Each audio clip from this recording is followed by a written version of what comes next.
ഞാനിത് പറയുന്നത് സ്ത്രീകളോടാണ്. നിങ്ങളിൽ പലരും ശ്രദ്ധിച്ചിട്ടുണ്ടോ എന്ന് എനിക്കറിയാൻ പാടില്ല. നമുക്ക് ഒരുപാട് കഴിവുകളുണ്ട് ഇല്ലേ? ഈ കഴിവുകളൊക്കെ നമ്മളുടെ കാലത്ത് നമ്മളെ ചിലപ്പോൾ പ്രോത്സാഹിപ്പിക്കാൻ ആൾക്കാരില്ലാത്തതുകൊണ്ടോ അല്ലെങ്കിൽ നമ്മളുടെ വേറെ ജീവിത സാഹചര്യങ്ങളുണ്ടോ നമ്മളതൊന്നും അതിനെക്കുറിച്ച് ചിന്തിക്കുകയോ ആഴത്തിൽ അതിനുവേണ്ടി എഫേർട്ട് എടുക്കുകയോ ഒന്നും ചെയ്തിട്ടില്ല. അതുകൊണ്ട് നമ്മളത് നോക്കാറില്ല. നമ്മൾ ആ ഓരോ പണികളുടെ പുറകെ പോവും ഇല്ലേ? പക്ഷേ നമുക്ക് ഇത്രയും കഴിവുകൾ ഉണ്ടായിരുന്നു, അല്ലെങ്കിൽ ഇങ്ങനെയൊക്കെ ആയിരുന്നു നമ്മളുടെ കഴിവെന്നുള്ളത് നമ്മൾ തിരിച്ചറിയുന്ന ഒരു നിമിഷമുണ്ട്. അത് നമ്മളെ പഠിപ്പിക്കുന്നത് നമ്മുടെ മക്കളാണ്. നമുക്ക് മക്കളുണ്ടാകുമ്പോൾ ഓട്ടോമാറ്റിക്കലി നമ്മൾ അവർക്ക് വേണ്ടി, അതായത് കുഞ്ഞുനാൾ മുതലേ ഫസ്റ്റിൽ നമ്മൾ ചെയ്യുന്നത് എന്താ? പാട്ട് പാടി കൊടുക്കുന്നു, കഥകൾ പറഞ്ഞെടുക്കുന്നു, അങ്ങനെ പലതരം കാര്യങ്ങൾ അവർക്ക് വേണ്ടി ചെയ്തു കൊടുക്കും.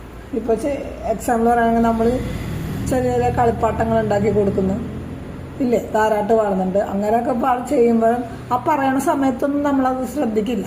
കാരണം അതൊക്കെ ഈ എന്താണ് പണ്ട് മുതലേ തുടർന്നു പോകുന്ന ഒരു കാര്യം പോലെ ആയതുകൊണ്ട് പണ്ട് മുതലേ ചെയ്തു പോകുന്ന കാര്യങ്ങളാണ്. അപ്പം അത് ഓട്ടോമാറ്റിക്കലി കുഞ്ഞായി കഴിഞ്ഞാൽ അമ്മ പാട്ട് പാടി ഓർക്കണം, കഥ പറഞ്ഞു കൊടുക്കണം. അതങ്ങനെ ആ ഒരു സിസ്റ്റം പോലെ ക്രിയേറ്റ് ചെയ്ത് പോയതുകൊണ്ട് നമ്മളതിനെക്കുറിച്ച് ചിന്തിക്കാറില്ല. പക്ഷെ ഇത് നമ്മളുടെ കഴിവാണെന്നുള്ളത് തെളിയിച്ച് തരുന്നത് നമ്മുടെ മക്കളാണ്. കാരണം ഇവർ ഓരോ ഘട്ടത്തിൽ വലുതായിക്കൊണ്ടിരിക്കുമ്പോൾ ഇവർക്ക് കുറേ കഴിവുകളുണ്ടാവും. അപ്പോൾ ഇന്നത്തെ കാലത്തൊക്കെ നമ്മൾ ചെയ്യുന്നത് എന്താണെന്ന് വെച്ച് കഴിഞ്ഞാൽ ഇവരുടെ കഴിവുകൾ വരുമ്പോഴത്തേക്കും അല്ലെങ്കിൽ ഇവരിപ്പോൾ എഴുത്തുകാരി ആവാറുണ്ട്, അല്ലെങ്കിൽ നല്ല പാട്ടുകാരി ആവാറുണ്ട്, പടം വരയ്ക്കുന്ന ആൾക്കാരാവാറുണ്ട്. അപ്പോൾ ഇതൊക്കെ നമ്മൾ ആദ്യം ഇവർക്ക് ഇത് കണ്ടുപിടിച്ച് കഴിയുമ്പോഴത്തേക്കും നമ്മൾ പറയുന്നത് എന്താ? പുറത്ത് പോയിട്ട് അവന് നന്നായിട്ട് വരക്കാനറിയാം, അവന് നന്നായിട്ട് പാടാനറിയാം, അവന് നന്നായിട്ട് എഴുതാനറിയാം. പക്ഷേ ഈ ടാലൻ്റ് അവരുടെ മനസ്സിലേക്ക് വന്നത് എങ്ങനെയാണ്? നമ്മൾ വഴിയാണ് അല്ലേ? അച്ഛനും അമ്മയും രണ്ടുപേരും ഇതിനകത്ത് ഇൻക്ലൂഡഡ് ആണ്.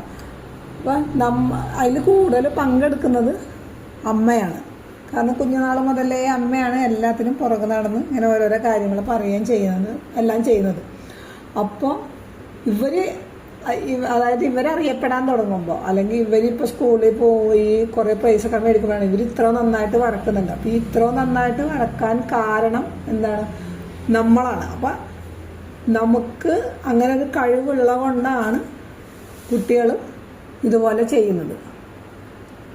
അപ്പോൾ അതിനകത്ത് മനസ്സിലാക്കേണ്ട ഒരു കാര്യം എന്താണെന്ന് വെച്ച് കഴിഞ്ഞാൽ, കുട്ടികൾക്ക് അത്ര വരക്കാൻ പറ്റുന്നുണ്ടെങ്കിൽ നമ്മളെന്തോരം വരക്കാൻ അറിയുന്നവരായിരിക്കും.